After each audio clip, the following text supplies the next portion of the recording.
এখন থেকে রাস্তার মধ্যে আর কোনো মামা খালুর পরিচয় চলবে না, কারণ আপনার মাথার উপরে লাগানো হয়েছে এআই ভিত্তিক ক্যামেরা, যেটা দিয়ে আপনার গাড়ির গতি নির্ধারণ করা হবে। আপনি যদি দ্রুত গতিতে গাড়ি চালান, যেটা রাস্তার মধ্যে নিয়মের বাইরে চলে যায়, তখন এআই ভিত্তিক ক্যামেরাগুলো দিয়ে নির্ধারণ করা হবে আপনার গাড়ির গতি এবং অটোমেটিক্যালি আপনার বিরুদ্ধে হবে মামলা, জরিমানা, যেই জরিমানা দিতে আপনি বাধ্য থাকিবেন। এতদিন পর্যন্ত যখন আপনি দ্রুত গতিতে গাড়ি চালিয়ে আসতেন বা অতিরিক্ত গতিতে গাড়ি চালিয়ে আসতেন, ট্রাফিক পুলিশ ধরার পর আপনি তাদেরকে বলতেন আমার মামা অমুক নেতা, আমার খালু তমুক নেতা, এইগুলো বলে ট্রাফিক পুলিশের কাছ থেকে আপনার মামলা নিতেন না, বরঞ্চ তাদেরকে আরো ভয়ভীতি দেখানোর চেষ্টা করতেন। আজ থেকে আপনারা চাইলেই ট্রাফিক পুলিশের চোখ ফাঁকি দিতে পারবেন, তবে পারবেন না এআই ক্যামেরার চোখ ফাঁকি দিতে, সেইগুলো আপনাদেরকে নিয়ন্ত্রণ করে ফেলবে। এই সকল প্রযুক্তি চালু করার পর যখন বাংলাদেশের সরকার প্রশংসায় ভাসছিলেন, এমন মুহূর্তে সেই চোররা শুরু করেছে এই সকল ক্যামেরাগুলো চুরি করা। এটাই আমাদের জন্য সব থেকে বড় দুঃখের বিষয়। যখনই একটি ভালো উদ্যোগ নেওয়া হয়, তখনই কোনো না কোনো ভাবে সেই উদ্যোগগুলো ভেস্তে যায়, শুধুমাত্র এই ধরনের অনিয়মের কারণে। তাই গাড়ির গতি নিয়ন্ত্রণ করতে যেরকম এআই ভিত্তিক ক্যামেরাগুলো প্রতিস্থাপন করেছেন, সেরকম ভাবে এই এআই ভিত্তিক ক্যামেরাগুলো যারা চুরি করার চেষ্টা করছে, সেই সকল দুর্বৃত্তদেরকে খুঁজে বের করে আনুন। এরা শুধু চোর নয়, এরা হচ্ছে এই সরকারের অপপ্রচার এবং এই সরকারের প্রত্যেকটি ভালো উদ্যোগকে ধূলিসাৎ করে দেওয়ার জন্য কাজ করছে।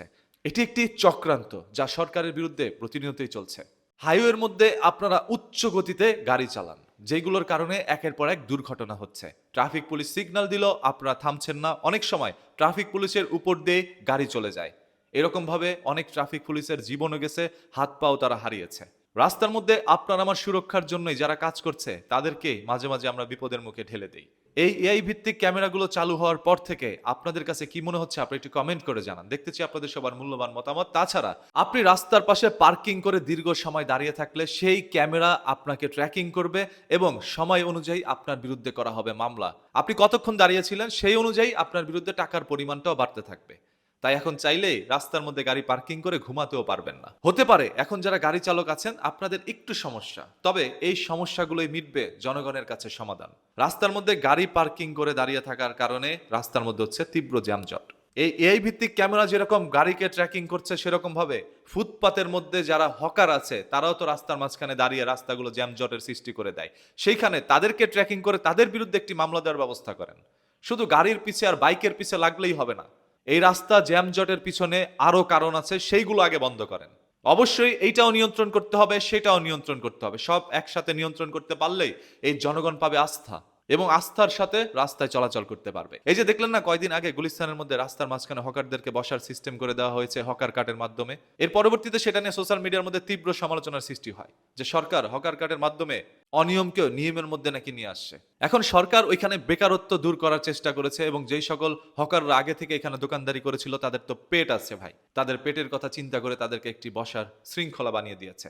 তবে এতে করেও জ্যামজট যেন কমছেই না।